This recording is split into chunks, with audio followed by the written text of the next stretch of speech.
kita punya natural resources ya, or nickel, cobalt gitu, untuk sumber aluminium, logam jarang. Kita punya kekayaan itu yang sudah dibangun oleh pemerintah kita untuk menjadi sumber bahan baku untuk baterai. Lalu dibuatkan baterai ini, kita akan punya self swadaya nanti Pak, kekuatan sendiri Pak ke situ Pak.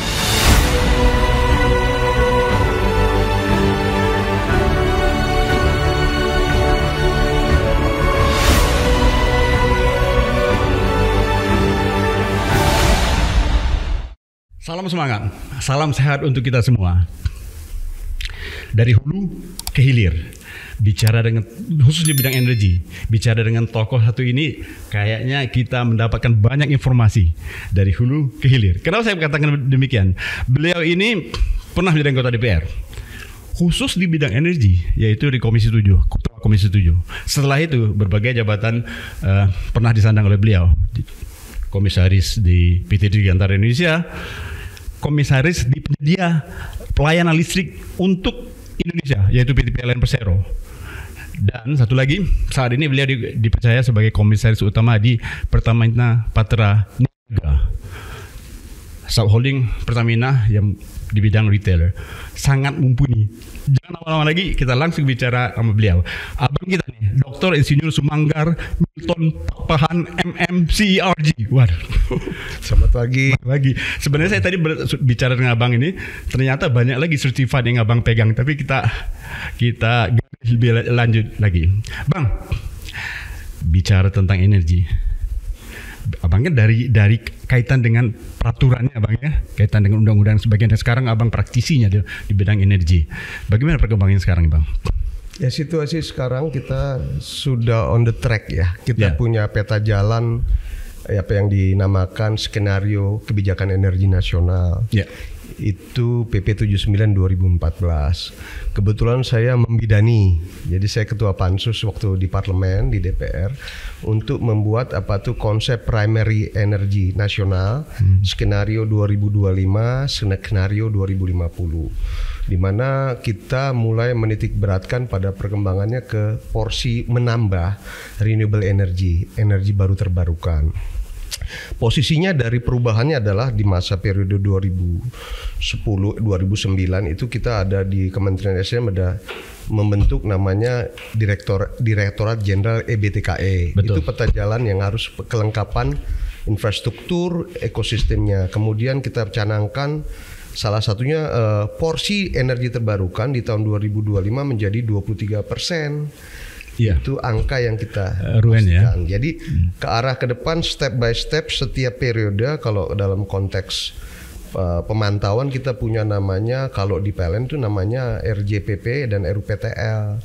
Jadi tiap 5 tahun dinilai berapa besar porsinya naik, dan sekarang kan diukur ada benchmarkingnya. Posisi target 2025 sejauh apa, 23%. Nah sekarang kan menjelang 2025 ini masih 11,8%, dan ini terus dikejar gitu loh oleh pemerintah. Dan kita saya sekarang nih, posisi saya juga ikut mendukung pemanfaatan itu lebih luas lagi. Ya, dan sekarang menjadi isu nasional ya, terutama kita tahu bahwa bulan November nanti akan diadakan pertemuan presidensial di G20 di Bali. Nah, apakah Indonesia sudah on the track untuk berkaitan dengan itu? Ya, kita ikut pemerintah, kita dukung pemerintah dalam infrastruktur penyediaan SPKLU ya, battery charging. Jadi kita melakukan perencanaan apa yang akan, apa yang sudah, dan apa yang sedang. Kita sudah manfaatkan nanti di situ karena kebijakannya akan menggunakan mobil-mobil electric vehicle ya yang charging. Kita nyiapkan tempat di SPBU kita untuk mencharging baterai. Itu sama ya, teman-teman mitra kita juga PLN juga melakukan hal yang sama gitu, menyediakan fasilitas gitu. Kenapa bicara tentang SPKLU? Pertamina kan menargetkan mampu menyiapkan sekitar 162 unit charging station pada tahun 2026 sebagai upaya memenuhi untuk net zero emission NZE nanti. Nah, apa dasar perhitungan target tersebut? Mengapa? Padahal kita tahu bahwa Pertamina saat ini adalah penyedia BBM. Ya, kita sudah sejak kita melakukan holding subholding, ya kita lebih fokus pada masing-masing bidang. Ya kalau ada berapa 9 anak perusahaan ya? Khusus bagi bidang kita itu ada 9 anak perusahaan di bawah subholding CNT. Bahasa gaul saya CNT itu cool and trendy, ya kan, commercial and trading. Tapi kita karena mulai banyak milenial di tempat kita bikin cool and trendy.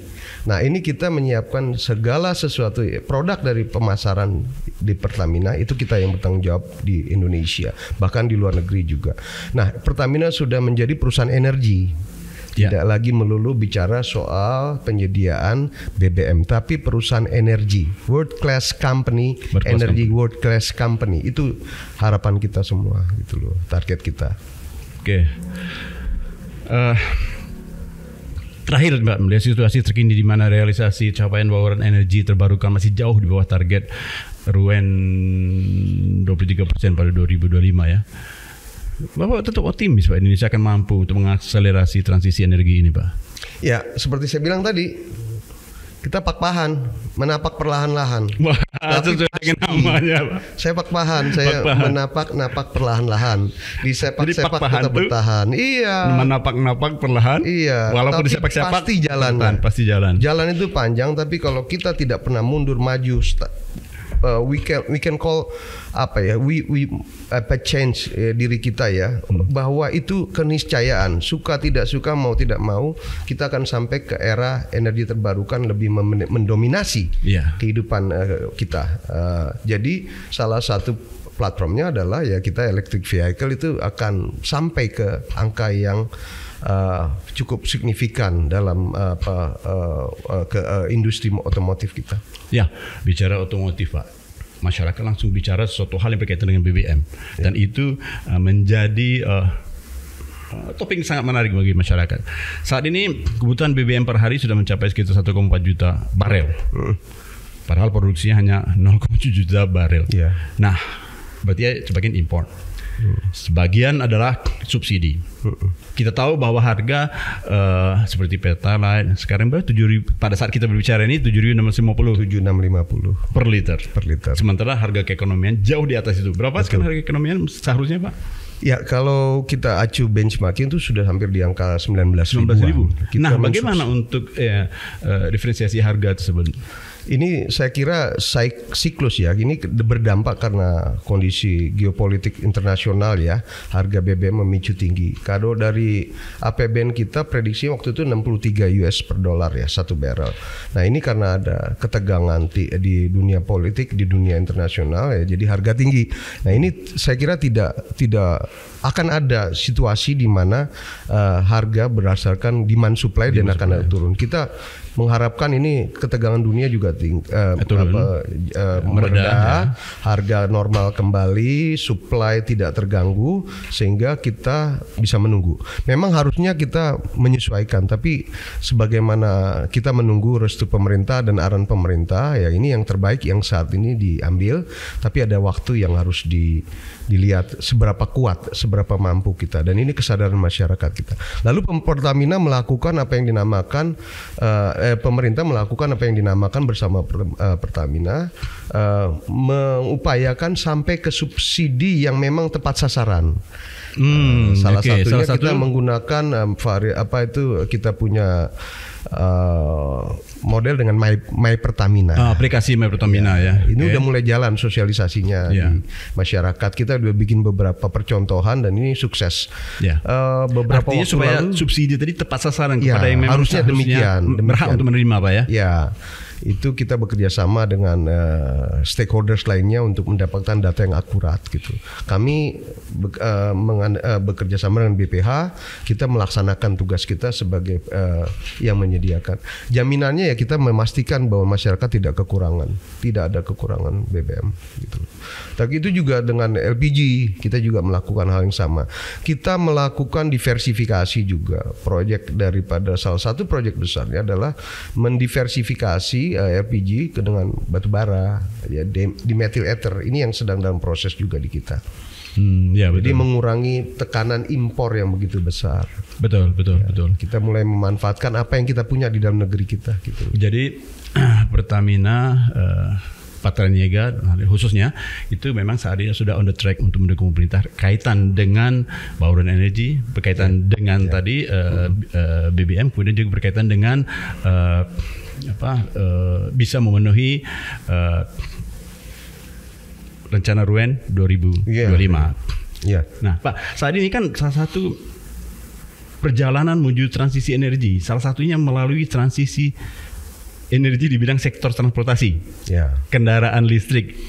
Nah, kendaraan listrik, kita tahu bahwa penyumbang emisi karbon dan beban subsidi tertinggi di Indonesia itu ada di bidang transportasi dan dunia industri. Dengan adanya pemakaian kendaraan listrik kan lebih cleaner kan.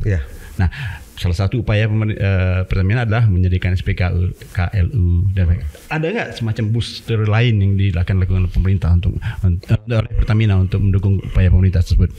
Ya, kita siap mendukung Perpres 50 tahun 2019 tentang kebijakan percepatan Perpres 55 ya nomor 2019. Ya, dengan Permennya 15. Permennya, betul. Kita siap itu sebagai Pertamina sendiri sudah menyiapkan diri, Pak. Kita sudah dalam peta jalan kita ke depan, salah satunya adalah mengenai electric vehicle. Apa kesiapan kita? Kita dari subholding power and renewable energy kita menyiapkan baterai dan baterai pack-nya.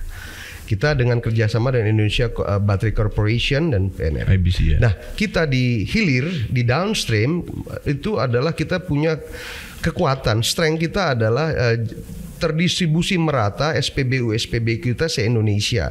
Bahkan kita punya Pertashop loh.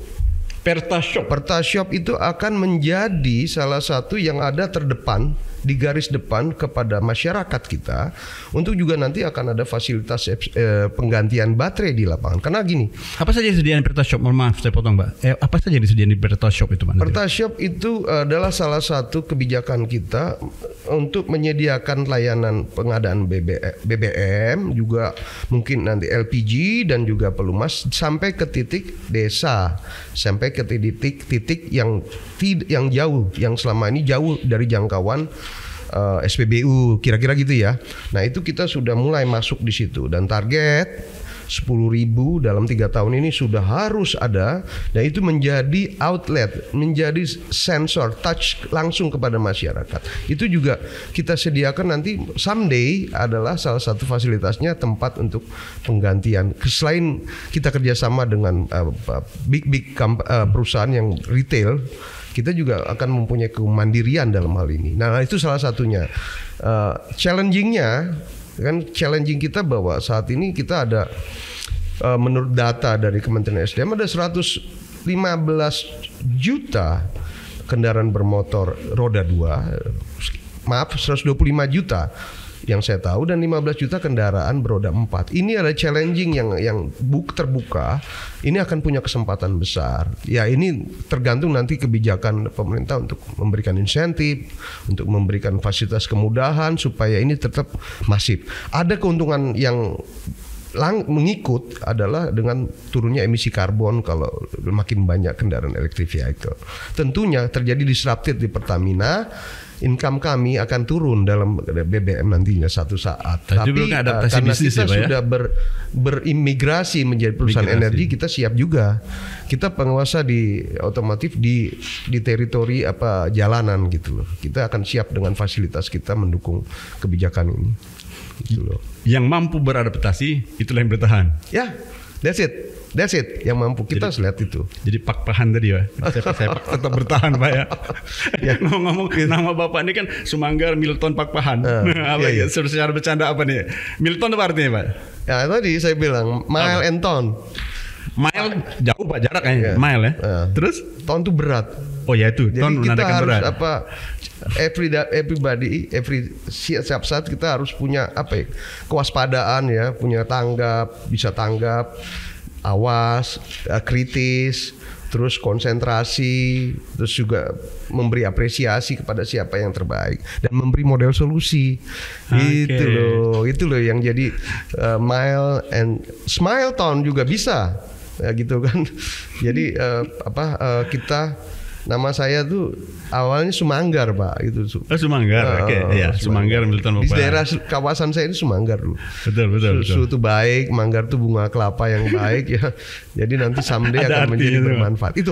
Itu jadi kita bersama-sama para stakeholders bersama-sama menyikapi bahwa generasi milenial, generasi anak-anak kita nanti someday yang baru belajar bawa mobil, mungkin yang bawa motor, dia kenalnya mobil listrik. Dia kenalnya kendaraan beroda 2 dengan baterai. Ini udah kehidupan mereka. Kita yang tua, yang generasi yang sekarang ini adalah mendorong supaya proporsinya mendapat tempat yang cukup. Itu loh, kombinasi dari komposisi primary energy di Indonesia. Ya, artinya kita, Bapak tadi ngomong kita generasi yang lebih tua ini untuk mendorong generasi muda untuk menggunakan listrik energi secara bijak. Anda dan saya belajar mobil kopling. Betul. Tapi anak-anak kita dia kenalnya mobil pakai otomatis. Iya. Someday anak-anak mereka mungkin kenalnya mobil listrik. Bagaimana ngecharge kita baru tahu kebiasaan ngecas HP kan sejak ada HP. Nah, anak-anak ini akan mengecas mobilnya sendiri-sendiri nanti. Itu era yang kita lihat potret 10 tahun ke depan, 2035 common sudah. Bahwa kita, kalau saya baru pulang dari Korea, Pak. Saya baru pulang dari Korea. Jadi dari suatu terminal bis itu tinggal 30% mobil pakai BBM di satu terminal besar. Dan ini budaya ini setiap parkir sudah ada mobil-mobil electric vehicle, karena memang kesadaran nasionalnya karena sumber dayanya yang terbatas dalam hal memiliki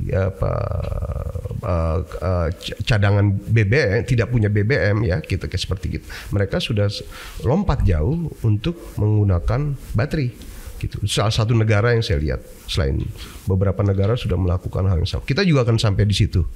Gitu. Kita juga sampai situ dan Pertamina sudah menyiapkan semua infrastrukturnya untuk hal itu ya. Tanpa mengurangi rasa hormat kepada teman-teman PLN. PLN adalah sumber pengadaan powernya gitu. Inilah yang kita harus mendorong bersama-sama. We cannot win them all. Kita nggak bisa menang sendirian, tapi harus bersama-sama. Baru kita bisa. Dan kembali lagi seperti dari awal, dari hulu ke hilir. Tadi bicara pribadi, hulu hilir bicara tentang penyedia sumber energi. Hulunya kita punya natural resources ya, or nickel, cobalt gitu. Untuk sumber aluminium, logam jarang, kita punya kekayaan itu yang sudah dibangun oleh pemerintah kita untuk menjadi sumber bahan baku untuk baterai. Lalu dibuatkan baterainya, kita akan punya swadaya nanti Pak, kekuatan sendiri Pak ke situ Pak. Betul. Bapak begitu intens berkaitan dengan energi Pak, karena Bapak dulu sampai sekarang juga Bapak adalah salah satu dewan juri di Indonesia Best Electricity Award. Bapak juga aktif juga dengan berbagai kegiatan di bidang energi. Saya lihat juga Bapak sering melihat dibanding berbagai seperti tadi Korea untuk bisa memberikan informasi tambahan kepada untuk bisa menguatkan transisi energi kita ini, membawa Pertamina Patraniaga menjadi sebuah perusahaan yang memang pas bisa beradaptasi sesuai dengan peralihan energi. Nah, kegiatan Bapak akhir-akhir ini berkaitan hal itu apa Pak? Misalnya kita kerja ya. Saya di Komisaris Pertamina Patraniaga. Ya, saya juga aktif memberikan motivasi kepada para pemuda ya. Juga peran saya banyak di situ. Juga saya ikut terlibat dari banyak organisasi energi terbarukan ya. Di METI saya juga dewan pakar, di MEBI saya wakil ketua umum. Mungkin ada majalah listrik saya juga aktif sebagai dewan pakar. Saya passion ya, yang saya ini adalah wish energi baru terbarukan menjadi bagian penting dalam kehidupan kita. Dan salah satu yang saya perlu sampaikan, undang-undang EBTKE kan kemarin sudah diketok ya di parlemen. Jadi ini menjadi penguatan bahwa jalannya pasti, tapi tidak bisa revolusioner, harus perlahan-lahan tapi pasti. Gitu loh. Sampai ke titik itu kita punya sendiri peta jalan yang sesuai, dan ini terus berlanjut sama seperti semua negara akan mengalami hal yang sama. Kita siap di depan karena kita punya sumber daya yang cukup gitu Pak. kita pasti itu. Pasti gitu ya, menuju situ kita. Ya. Baik. Ini bicara sebagai kegiatan itu, Bapak kan sebagai... Saya juga punya kegiatan olahraga dong. Oh, olahraga itu apa, Pak? Olahraganya apa? Ya kita biasalah olahraga umur segini ya, bisa jalan pagi, sehat. Kemarin saya ikut apa itu maraton light ya, 5 kiloan gitu ya. Saya ikut golf. Golf itu menjadi bagian lifestyle dari orang untuk tua. menjaga kebugaran dengan olahraga. Sahabat transportasi, saya kenal abang kita nih, Bang Milton ini juga di samping kegiatan olahraga, beliau juga nih apa istilahnya itu ya, fatherhood, sayang sama keluarga. Iya. Berapa tiba? 3, saya satu laki 2 perempuan. Satu lagi 2 perempuan. Iya. Bapak kan nyonya kan dari keluarga ABRI. Pak Jenderal TB Silalahi ya, kita kenal beliau begitu intens berkaitan dengan tugas beliau di negeri ini. Nah, bagaimana Bapak mengatur waktu berkaitan sebagai banyak kegiatan Bapak sebutkan tadi dengan fatherhood tadi saya bilang? Prinsip dari mulai saya berumah tangga adalah keluarga prioritas, nomor urut satu ya Tuhan ya. Ya betul. Orang kedua adalah titipan Tuhan baru juga kan. Pekerjaan. Ya. Once keluarga manggil, saya nggak bisa. Saya harus kita yang menentukan. Keluarga manggil itu prioritas sehingga saya bisa memberikan harta yang terbaik ya. Kalau orang saya kebetulan orang Tapanuli, orang Batak, adalah filosofi namanya anak koki doha moraon diau. Apa itu artinya, Pak? Anak saya lah kekayaan saya. Gitu. Itu kekayaan. Makanya kita berani mengambil keputusan untuk kembali ke keluarga pada saat mereka growing up, dan sekarang anak saya alhamdulillah udah dokter gitu ya. Oh, ya sudah selesai, yang nomor sudah dokter ya? Ya, satu yang perempuan di UNER, satu di Brawijaya. Terakhir kemarin satu tembus di UTBK UNER, tembus lagi di UI Fakultas Hukum. Jadi yang dia pilihnya? Ya, hidup ini adalah kita bagaimana kalau keluarga inti sudah, keluarga lingkar, teman, keluarga besar, kita akan dorong untuk maju.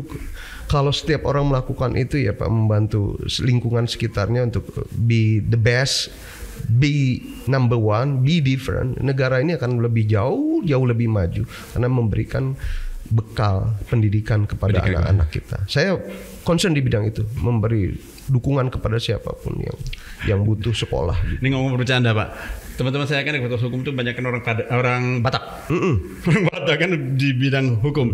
Dan kemudian Bapak kan dari awal begitu intens ITB Pak, kemudian fisika, teknik fisika, kemudian lanjut ke bidang energi. Kok langsung ke energi, gimana ceritanya? Ya gimana ya, teknik fisika itu dulu dosen saya profesor ada profesor saya bilang teknik fisika itu kayak kunci Pak, kunci palsu. Oh, kemana? Jadi dia bisa kemana aja bisa masuk, agak susah awalnya, tapi kalau dia itu mulus jalan. Jadi bidang saya pernah jadi jadi pegawai profesional, pengajar, politisi pernah, jadi pejabat. Jadi di challenge dari ngurusin listrik, ngurusin regulasi kebijakan, di challenge jadi komisaris di pesawat terbang Indonesia Dirgantara sampai pesawat itu bisa terbang, ya saya ikutan Pak, ikutan. Intinya adalah sukailah apa yang kamu sedang bertanggung jawab tuh, cintai pekerjaanmu, rawat profesimu, itu aja. Jadi do the best untuk setiap kegiatanmu yang dipercayakan. Ya, jadi kita bisa di mana aja, nggak harus saya sampai dari fisika teknik ya, terus saya bisa ke energi. Memang ada alignment, ada poros. Emang kita belajar itu. Di situ majoritinya belajar soal energi, fully energi. Jadi dari energi terbarukan awal-awal tahun 90-an sudah kita belajari. Gitu. Ya. Sahabat transportasi, saya kali ini ngomongnya kenapa ngalor ngidul kemana-mana. Memang beliau ini kalau bicara tentang kehidupan, bicara tentang energi, bicara tentang undang-undangan, apalagi. Oleh karena itu saya sengaja ngajak beliau bicara berkaitan dengan energi, berkaitan tentang BBM, berkaitan dengan kebijakan pemerintah dan kehidupan pribadi beliau. Saya ingat dengan salah satu perjalanan hidup Bapak dengan bijak dari Batak. Tolong betulkan kalau saya salah. Dangadong naso tarpatu pani debata. Bisa aja artinya, Pak? Bisa aja dapat dari mana itu? Itu artinya ya. Bagi Tuhan tidak ada yang mustahil. Ya, kata kita berserah ya. Setiap langkah kita ya kita setelah kita melakukan bagian kita, ya kita serahkan sama Tuhan. Apapun yang terbaik itu yang terbaik. Do the best tadi Bapak bilang. Do the best gitu. Iya, betul, betul. Itu loh filosofinya. Kalau saya tambahkan namanya B5, Pak. Apa itu, Pak? Startnya. Apa tuh? B5. Pertama adalah berbenah. Kalau kita baru kayak saya dapat tanggung jawab baru nih, saya berbenah dulu. Skop wilayah kerja, daerah saya, hak saya, kebijakan saya, berbenah, lalu belajar, lalu habis belajar ya, udah tak belajar, bekerja, ya kan kita paham, lalu berkarya, Pak. Ini Pak, inovasi itu berkarya kan, udah berapa tuh, udah B4 udah ya? 4 ya. Terus kemudian yang terakhir ya itu berdoa. Beribadah. Ya, itu yang tadi God, give to God, apa yang menjadi itu kita serahkan sama Dia. Dua halnya berhasil pasti gitu, berhasil apapun hasilnya gitu. Itu jalan hidup Bapak ya. Tidak ada yang mustahil. Tidak ada yang kalau mustahil. Tuhan sudah berkeinginan. Kalau dulu ada hal-hal yang tidak mustahil katanya. Tidak ada yang mustahil. Ya, betul. Pak, majalah kita ini majalah transportasi. Dan di Indonesia. Nah, dalam waktu dekat akan mengadakan pameran electric vehicle di JCC di bulan September. Kira-kira apa harapan Bapak berkaitan dengan pameran tersebut? Kegiatan ini termasuk baru ya di Indonesia ya. Kita melaunching ini, saya mengapresiasi teman-teman yang berpikir jauh ke depan, mengumpulkan semua stakeholders dalam suatu event gitu ya, dalam pameran electric vehicle. Ini suatu hal yang baik. Kita mensupport, Pertamina mensupport ya, kita akan berada di situ juga bagian dari suksesnya. Terima karena kasih, kita memang kita bicara dari hulu ke hilir tadi ya, kita akan ada di sana, dan tentunya juga partisipannya juga saya pikir sudah mumpuni di bidang itu, dan secara masif ya diintroduce ke publik, itu yang saya harapkan. Jadi tidak hanya publik di kota ini, tapi di seluruh Indonesia ada media ini akan menyebarkan untuk bahwa kita sudah ada di dalam era mobil listrik. Betul. Jadi itu era yang harus kita memang dorong. Di pameran ini bukan hanya kaitan dengan build up daripada EV-nya sendiri, electric vehicle, juga komponen pendukungnya. Ada baterai, ada seperti baterai dibilang SP kalau kita charging, sudah punya kemampuan itu. Aplikasi bahkan untuk pendanaan bagaimana itu bisa mendapatkan EV itu sesuai dengan kemampuan kita. Nah, itu juga akan disediakan. Challenging-nya adalah kita punya market besar, Pak. Market besar. Kita punya generasi milenial besar yang butuh perubahan. Jadi ini akan punya akselerasi, bagian dari akselerasi budaya electric vehicle. Kita punya sumber daya cukup, ya, punya potensial pasar. Ya, tentunya kita berharap para mitra kita luar juga mengapresiasi untuk membangun local content, baik dari sumber daya manusianya maupun peralatan-peralatannya, komponen-komponen, bahkan kita bisa membuat merek sendiri gitu loh. Betul. Untuk mobil-mobil kita. Saya kira bukan hanya mobil, roda 2 juga. Ini peluang challenging-nya besar. Bahkan konversi juga dari kendaraan awal kemudian berubah menjadi electric vehicle. Dan saya lihat Bapak on the track karena Bapak juga certified dalam bidang manajemen mitigasi risiko ya Pak. Jadi dalam hal ini Bapak bisa mengetahui mengenai apa yang sebaiknya dilakukan. Ya, kita tetap secara institusi kelembagaan, kita BUMN ya Pak ya. Kalau saya bicara soal kapasiti saya sekarang gitu ya, itu ya kita kita ikut mendorong dan kita ikut terlibat aktif Pak. Kita membuka kesempatan kepada teman-teman yang punya kemampuan informasi dan sebagainya untuk ayo sama-sama kita punya, tadi saya katakan fuel station kita, SPBU kita itu menyebar seluruh Indonesia. Kita punya juga derivatifnya Pertashop menyebar di seluruh wilayah titik-titik Indonesia. Ini adalah sarana infrastruktur kita yang kita siapkan ke depan.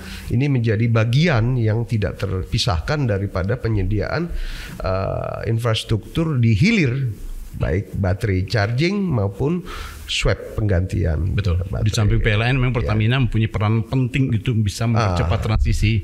PLN berada di depan, di hulu, karena nanti akan ada peningkatan jumlah pemakaian mungkin ya. Dan ada aturan regulasi di jam malam itu harga per kWh udah diturunkan untuk orang punya kesempatan mencharging di setiap rumahnya atau di apartemen dengan berbagai plannya PLN lah untuk mengurangi. Intinya ada hal progresnya adalah untuk mencharging kendaraan tuh lebih cepat itu progresnya yang kita tunggu tidak terlalu berlama-lama. Kita punya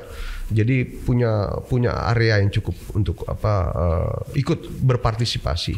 Baik gitu. Kita tidak masuk di mobilnya, kita masuk di penyediaan isi ulang baterai energinya. Iya. Bang Milton. Ya. Short sentence untuk bisa diberikan kepada kami berkaitan dengan berbagai hal keaktifan Abang dalam kehidupan dan sebagainya. Kira-kira bisa nggak sebagai closing statement kita? Apa ya? Ya. Untuk sampai kepada hal yang baik ya, saya menamakannya dengan diet. Orang harus diet. DIET. Apa itu? Diet itu yang saya temukan dalam hidup saya ini, kita harus selalu aktif diet. D pertama adalah diversifikasi. Mendiversifikasi produk setiap masa. Diversifikasi kayak Pertamina masuk ke dalam energi terbarukan, ya kan? PLN juga masuk. Diversifikasi. Kemudian kita I-nya intensifikasi, tingkatkan pelayanan, kualitas SDM, pelayanan, intensifikasi terhadap pengetahuan, intensifikasi pada kualitas yang paling penting, sama intensifikasi dari produk jenis kualitasnya. Yang ketiga ekstensifikasi. Ekstensifikasi teritori. Republik ini harus dipagari, Indonesia harus memagari, kita ada di mana saja. Kita tambah tangki kita, cadangan reserve kita tambah tempat-tempat titik kita. Gitu loh. Jadi ekstensifikasi teritori melalui kebijakan yang tadi Pertasiop salah satunya. Ya, terus kemudian yang terakhir T tersebar, tersedia, terjangkau. Kira-kira gitu loh. Kita bukan hanya implementasinya di Pertamina dalam selagi kehidupan kita. Kenapa harus diet? Supaya kita sehat. Ya kan, olahraga gitu. Itu diet kita bisa berkaitan dengan kehidupan kita. Selalu melakukan inovasi, melakukan diversifikasi. Once satu orang bisa kerja di 1, 2, 3 kegiatan yang sama tapi bermanfaat. Gitu loh. Mantap. Baru saya tahu bahwa diet atau diet itu bukan hanya di bidang pekerjaan, juga dalam kehidupan bisa menjadi filosofi. Bukan hanya di kehidupan gitu. Kalau kita memang tadinya oversize gitu, ya kita lakukan diet lah. Diet itu sehat gitu loh. Diet itu sehat. Diet diversifikasi. Yang amazing bagi saya adalah jadi filosofi hidup juga ternyata bisa diet. Yes, that's right. Baik, terima kasih Bang Milton. Sahabat transportasi, bicara sama beliau ini nggak ada ujungnya. Kenapa? Karena pengetahuan beliau juga nggak ada ujungnya. Banyak informasi yang bisa kita dapatkan. Suatu saat lagi saya sengaja akan menodong beliau untuk bicara-bicara lagi dengan kita untuk hal-hal lebih spesifik. Sampai ketemu lagi dalam tayangan berikutnya. Horas. Bisa aja kamu.